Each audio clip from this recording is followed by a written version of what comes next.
सियावर रामचंद्र की जय। मार मुकुट बंसी वाले की जय। मैं कलकत्ता गया था तो यही सब बात कहा करता था कि दुर्गुण दुराचारों के त्याग से और सद्गुण सदाचारों के सेवन से थी परमात्मा की प्राप्ति हो जाती है, उसका उद्धार हो जाता है। एक धनी आदमी ने, सज्जन आदमी ने, जो हम लोग उसको अच्छा मानते हैं, उसने एकांत के बीच के वहां मुझको कहा कि जैसे ब्लैक मार्केट है या समझो कि जैसे इनकम की चोरी है, सेल टिकट की चोरी है, और व्यापार के बीच के वहां झूठ बोला जाता है, छिपाव भी किया जाता है, तो ये तो हमारे से छूटने का नहीं। इनके रहते हुए यदि कोई मुक्ति का रास्ता हो तो आप बतलाओ। तो ये तो हम लोगों से हो नहीं सकता। यदि मुक्ति इना के त्यागे बिना नहीं हुए तो हमारे लोगों ने तो मुक्ति नहीं समझो आपने। इसके लिए तुम लाचार हैं। मैंने ये उत्तर दिया कि बहुत अच्छी बात है,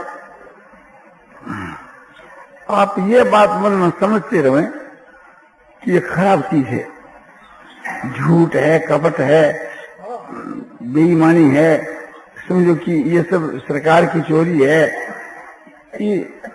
ये जो व्यापार के बीच के वहां जो कुछ आप लोग सब कर रहे हैं, ये बुरी बात है।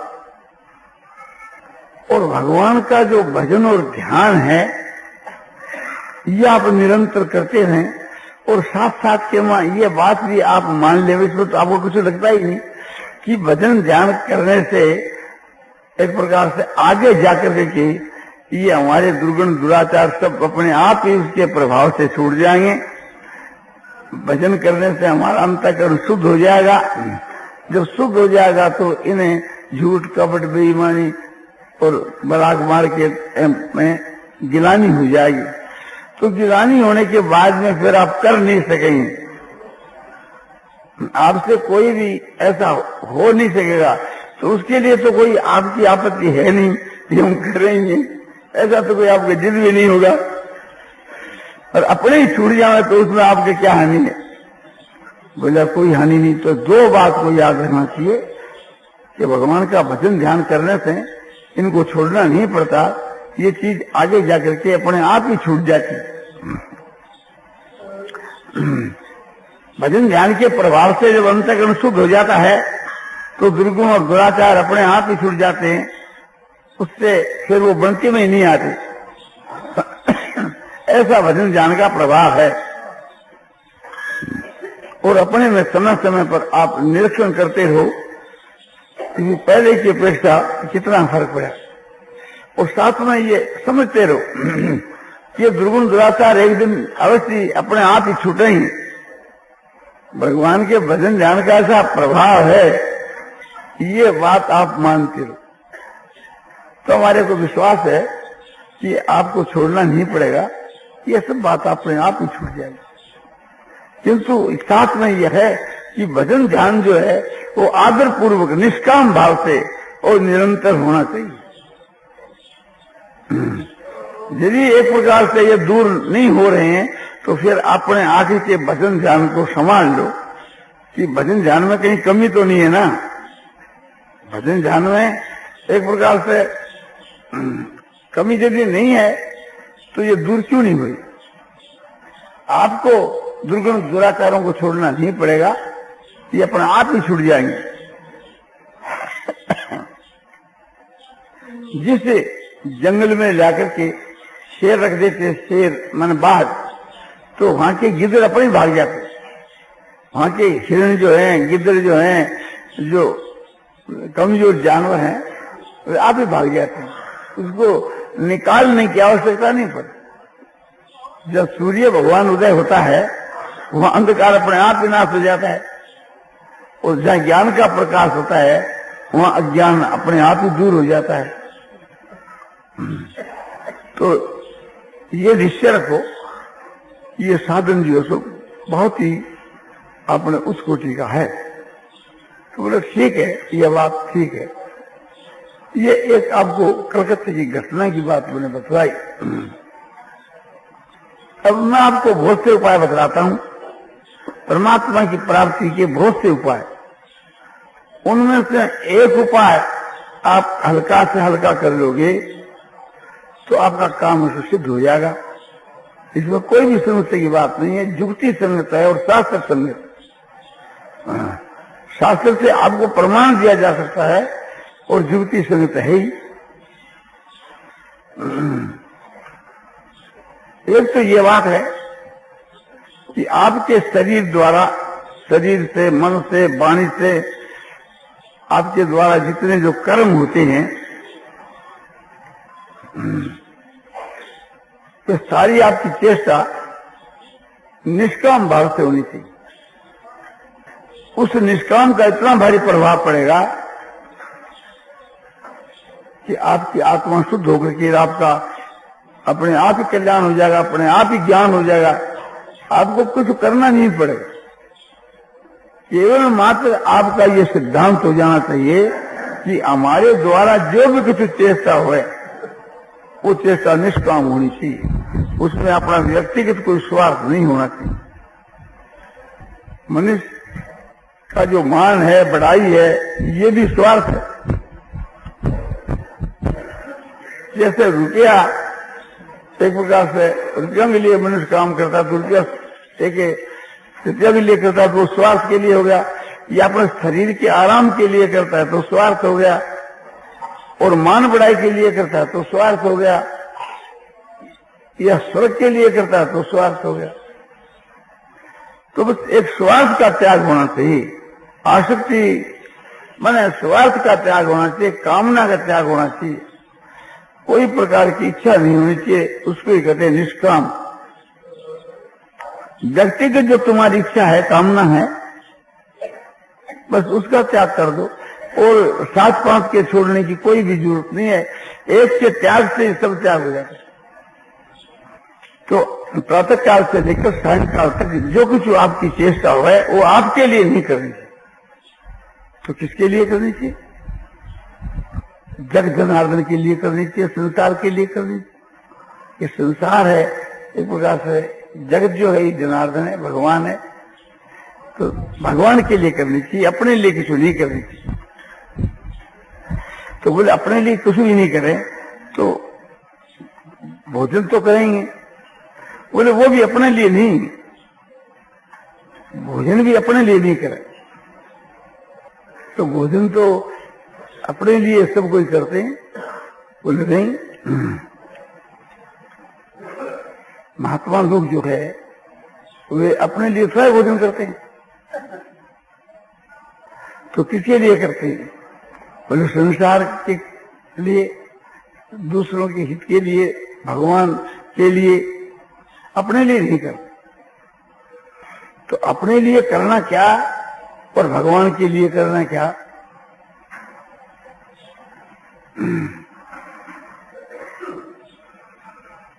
हम मोटर गाड़ी जो है उसमें पेट्रोल डालते हैं,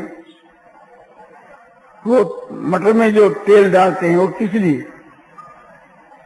क्या मटर के लिए? मटर तो जड़ वस्तु है, उससे कोई मटर की सेवा होती है क्या? उस मटर के द्वारा कोई हम उपकार करें तो वो तेल डालना उपकार के लिए है कि मटर के लिए है? तो जो शरीर है और उस शरीर को आप मटर के समान समझ लीजिए, उसके द्वारा जो दुनिया की सेवा होती है, तो उस शरीर को जो भोजन देना है वो एक प्रकार संसार के लिए देना है या उस शरीर के लिए देना है? वो शरीर किस लिए है? इस संसार की सेवा के लिए। तो बस उसको भोजन खिलाना भी संसार की सेवा के लिए है, अपने लिए नहीं। तो जो लोग अपने लिए खाते हैं उसमें क्या फर्क है? पुलिस तो रात दिन का फर्क है।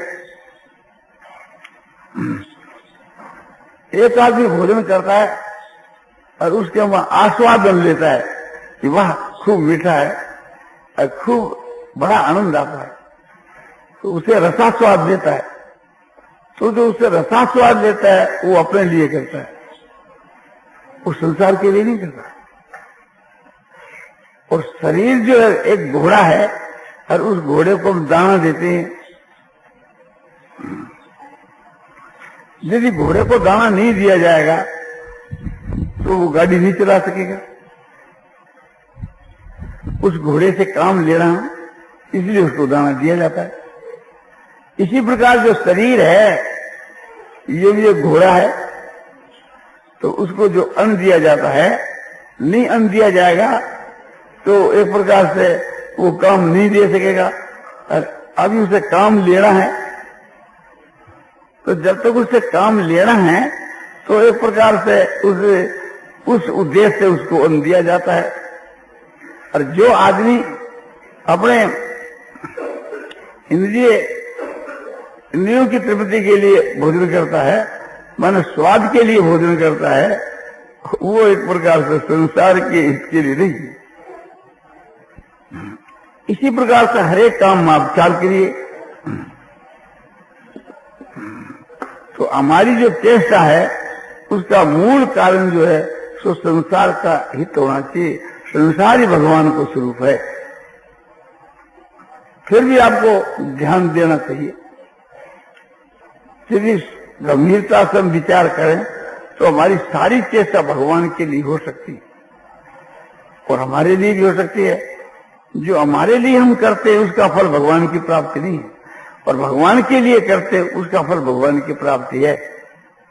तो हमारी सारी चेष्टा भगवान के लिए ही होनी चाहिए, अपने लिए नहीं होनी चाहिए। इसलिए भगवान गीता में कहते हैं कि यत् करोषि यदशनासि और यज्जुहोषि ददासि यत् तपस्वी कौन्तेय तत्कुरुषो मदर्पणम। हे कौन्तेय यत् करोषि, तू जो कुछ करता है, जो भी कुछ करता है, और यदशनासि तू जो भोजन करता है, और यज्जुहोषि ददासि यत्, और जो तू हवन करता है, दान देता है, तप करता है, यज्ञ गान तप सेवा, जो भी अपने शरीर से तू क्रिया करता है वो सब तू मेरे समर्पण कर दे। भगवान कहते हैं क्यों? सुहासु फले रही वह मोक्ष से कर्म बंध नहीं, और संन्यास योग युक्तात्मा विमुक्तो माम उपैससी। सुवासु फले रही वह मोक्ष से कर्म बंध नहीं, कर्म बंध नहीं, सुवासु फले। शुभ और अशुभ जो कर्मों का फल है वही है बंधन का हेतु। माने कर्मों के द्वारा जो शुभ और अशुभ फल चाहते हैं, वो शुभ और अशुभ कर्मों का जो फल है वो कर्म के बंधन का हेतु है। माने हम जो कर्म करते हैं उसमें हेतु है फल। तो कहते हैं कि शुभ और अशुभ, पुण्य और पाप, इन कर्मों का जो फल है उनसे तू भी मुक्त होकर के और मुझको प्राप्त हो जाएगा। तो बोला पाप कर्म का फल तो कोई चाहता ही नहीं, पुण्य कर्म का फल चाहता है। तो बोला जो मनुष्य पुण्य कर्म का फल नहीं चाहता उसको फिर पाप कर्म का फल भी नहीं भोगना पड़ता, वो दोनों से छूट जाता है। जब अपना भगवत अर्थ कर्म करता है तो उसके प्रभाव से भी कर्म करने वाला पुरुष शुभ और अशुभ दोनों प्रकार के कर्मों के बंधन से भी मुक्त हो जाता है और मुक्त होकर के परमात्मा को प्राप्त हो जाता है। तो जो भी कुछ कर्म किया जावे भगवत अर्पण करना चाहिए। तो भगवत अर्पण और भगवत अर्थ इसमें क्या फर्क है? कोई विशेष फर्क नहीं है। भगवत अर्थ और भगवत अर्पण, भगवत अर्पण भी कई प्रकार के होते हैं। एक तो समझो, हम कोई जग कर रहे हैं पुत्र के लिए या धन के लिए,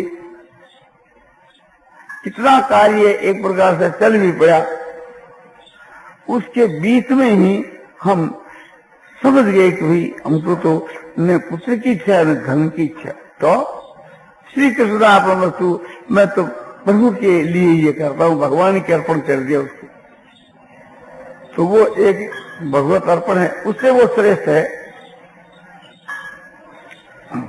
कि भगवान के प्रति अपने आप को और अपनी सारी क्रिया को कर्म करने के आरंभ के पहले ही अर्पण कर दिया, वो और भी उस कोटि का है। और कोई कोई सारा कर्म करके के सारा जग या दान या तप करके फिर अंत में भगवान के समर्पण कर देते हैं कि श्री कृष्णार्पण वस्तु, भगवान श्री कृष्ण के प्रति मैं समर्पण करता हूँ, वो भी अच्छा है, वो भी भगवत अर्पण ही है। तो ऐसे भगवत अर्पण से तो भगवत अर्थ अच्छा है। भगवत अर्थ क्या? शुरू में जो कर्म आरंभ किया जाता है, कोई पूछे भैया तुम क्यों करते हो, बोले भगवान के लिए। शुरू में ही जैसे कोई आदमी प्रसाद करता है, बोले आज किसका प्रसाद है, बोले हनुमान जी का प्रसाद है, तो वो समझो कि प्रसाद बनाने के पहले से ही कहता है कि भी चीनी लाओ, घी लाओ, आटा लाओ, क्योंकि हनुमान जी का आज प्रसाद बनाना ही। तो हनुमान जी के प्रसाद के लिए वो सब चीज पहले से ही ला रहा है, तो वे सब हनुमान जी के अर्थ आरंभ से ही है, शुरू से ही। तो इसी प्रकार से शुरू से ही भगवान के अर्पण हुए कि ये काम तुम क्यों करते हो, भगवान के लिए, ये क्यों करते हो, भगवान के लिए। तो वो भगवत अर्थ जो है उस अर्पण से अधिक है कि शुरू में तो किया पुत्र के लिए, धन के लिए, और अंत के बीच में भगवान के समर्पण कर दिया, वो भी अच्छा है। पर उससे भी ये अच्छा है कि शुरू से ही भगवत अर्थ करे और भगवत अर्थ से भी भगवत अर्पण और भी अच्छा है। प्रथम तो अपने आप को भगवान के समर्पण कर दे हुए और फिर सारी क्रिया है तो भगवान के समर्पण कर दे। अर्पण अपने आप को और भगवान के प्रति अपनी क्रिया को अर्पण करना कैसे?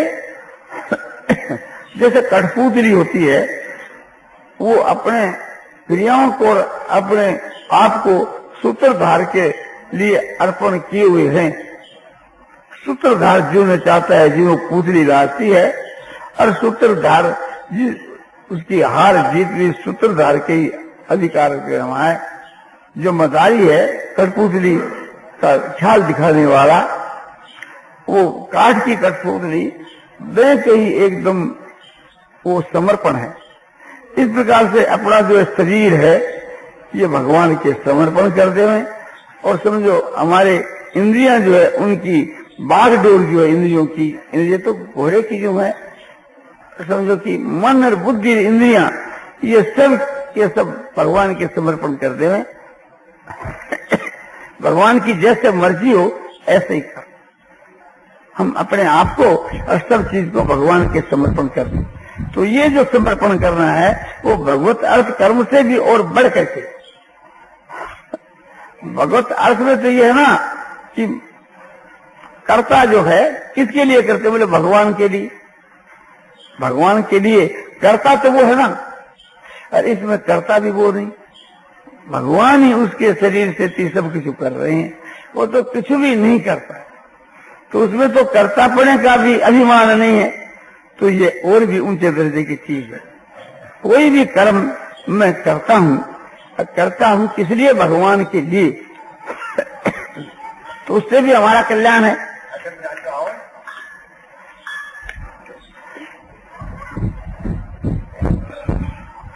और कोई भी कर्म है, मैं कर्म करता तो नहीं किंतु मुझसे कर्म होते हैं। एक तो मनुष्य कर्म करता है और एक मनुष्य से कर्म होते हैं, तो इसका बड़ा फर्क है। तो फिर कठपुतली क्या कर्म करती है? कठपुतली जो कुछ करती है उसे तो हो रहा है, वो खुद कुछ भी नहीं करती, करने वाला कोई दूसरा ही। और ये भी बहुत उच्च कोटि की चीज है, कोई कम दर्जे की नहीं। क्योंकि तुम सोते क्यों हो? बोले भगवान के लिए। खाते क्यों हो? बोले भगवान के लिए। रोते क्यों हो? बोले भगवान के लिए। समझा? सब बात के बीच के वहां एक ही मतलब कि भगवान के लिए, सब में एक ही अर्थ। कैसे कि जैसे कोई एक दुकानदार है, लोभी आदमी है, रुपयों का दास है, उससे कोई पूछता है कि भी तुम प्रातःकाल दुकान क्यों खोलते हो? बोले रुपयों के लिए। झाड़ू क्यों देते हो? कि रुपयों के लिए। सौदा बेचते क्यों हो? बोले रुपयों के लिए। और सौदा खरीदते क्यों हो? बोले रुपयों के लिए। तुम व्यापारी से बात क्यों करते हो? बोले रुपयों के लिए।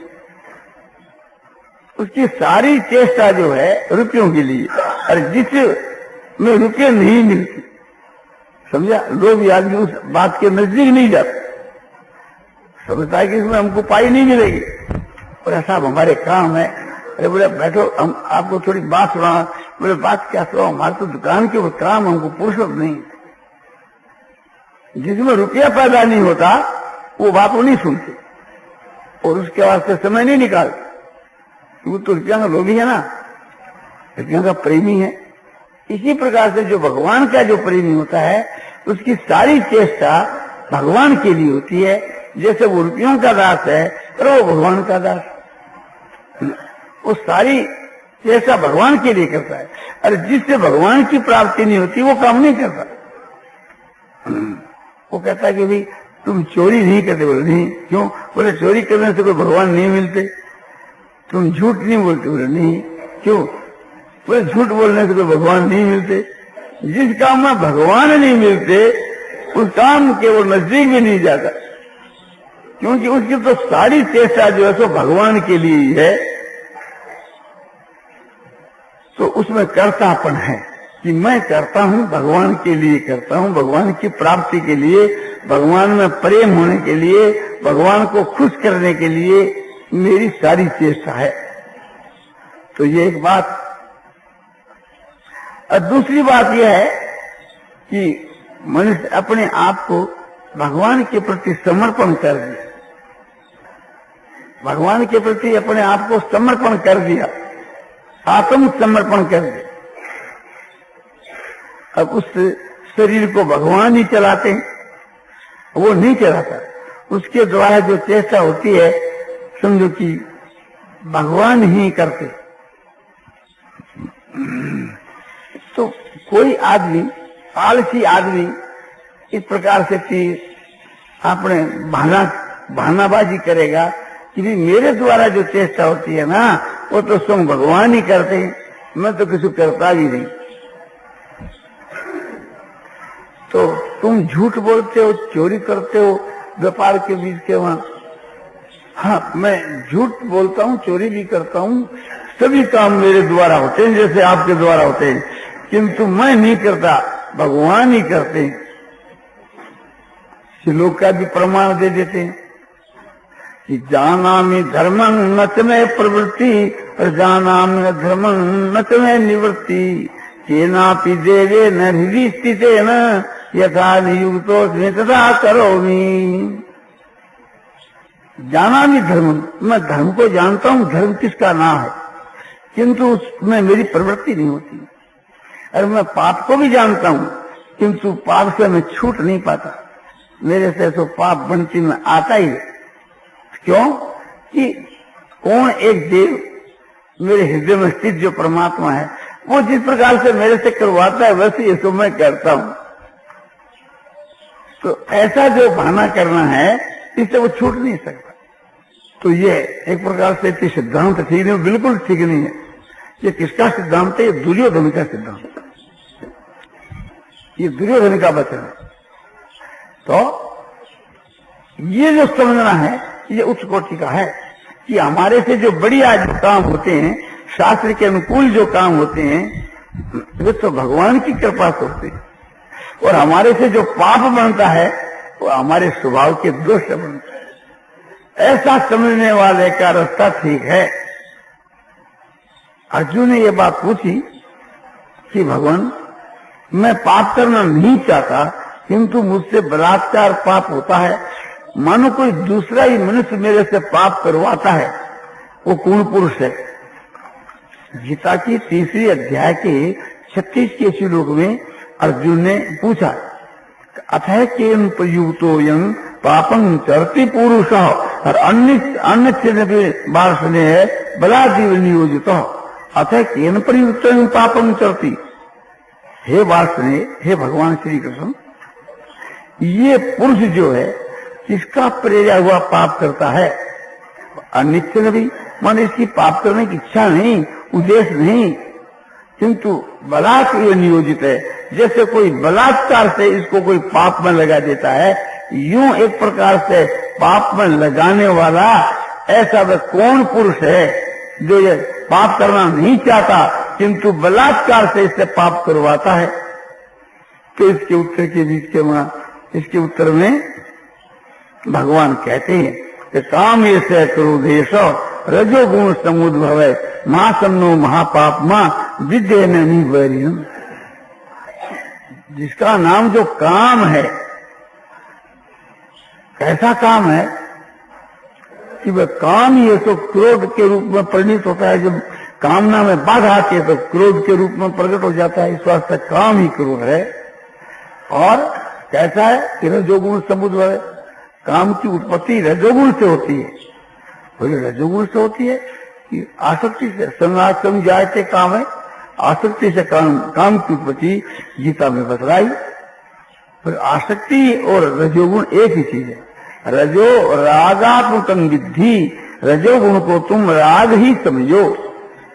तो आसक्ति मूल कारण है। हमारे द्वारा जितने जो पाप होते हैं उसके मूल के मां हेतु है तो आसक्ति है। आसक्ति ही काम के रूप में प्रकट होती है। वो समझो कि आसक्ति काम के रूप में प्रकट हो है, काम के रूप में प्रकट होकर के फिर क्रोध के रूप में, लोभ के रूप में प्रकट हो। तो काम, क्रोध, लोभ यही हमारे लोगों से पाप करवाते हैं। पाप में इनका हाथ है। इसलिए भगवान कहते हैं कि काम से क्रोधे से रजोगुण समुद्भव है महासन्न महापाप मां विद्ये नैनी बैरिनम।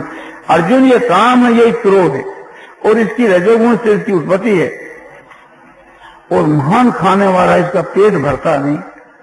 अग्नि में जैसे कोई आहुति डालता ही रहो, समझो कि अग्नि कभी बुझती नहीं, बुझती नहीं। इसी प्रकार से यह कामाग्नि जो है ये शांत नहीं होती। इसमें जितनी आहुति दी जाती है जितनी बढ़ती। और कैसा एक प्रकार से काम है, महान पापी है।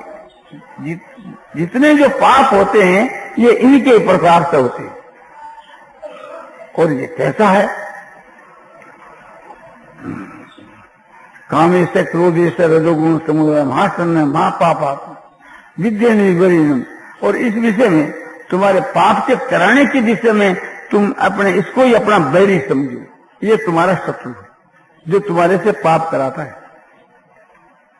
इसलिए भगवान कहते हैं कि त्रिविधंगर के सेदन द्वारंग नाशन आत्मन है काम क्रोध तथा लोभ तस्मा तेतत्रयं त्यजेत। काम, क्रोध और लोभ ये तीन साक्षात नरक के द्वार हैं, आत्मा का एकदम पतन करने वाले। इसलिए अर्जुन, इन तीनों का तुम त्याग कर दो और तीनों का त्याग करके के फिर आत्मा के कल्याण के वास्ते तुम आचरण कर। जो आदमी इन तीनों का त्याग करके आत्मा के वास्ते, आत्मा कल्याण के लिए आचरण करता है वो एक प्रकार से मुक्त हो जाता है। तो ये भगवान उपदेश देते हैं। काम जो है ये एक प्रकार से व्यभिचार के द्वारा नरक को ले जाता है। क्रोध जो है ये हिंसा के द्वारा नरक को ले जाता है।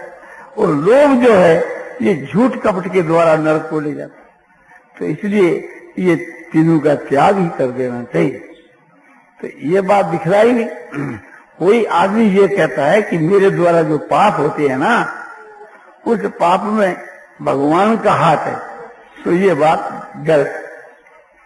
हमारे द्वारा जो अच्छे कर्म होते हैं वो भगवान की कृपा से होते हैं। भगवान एक प्रकार से हमको मदद करते हैं हर एक काम के लिए, आत्मा के कल्याण के लिए। और ये नहीं कि भगवान हमारे को एक प्रकार से नरक में ठेलते हैं या पाप में ठेलते हैं, ऐसी बात नहीं।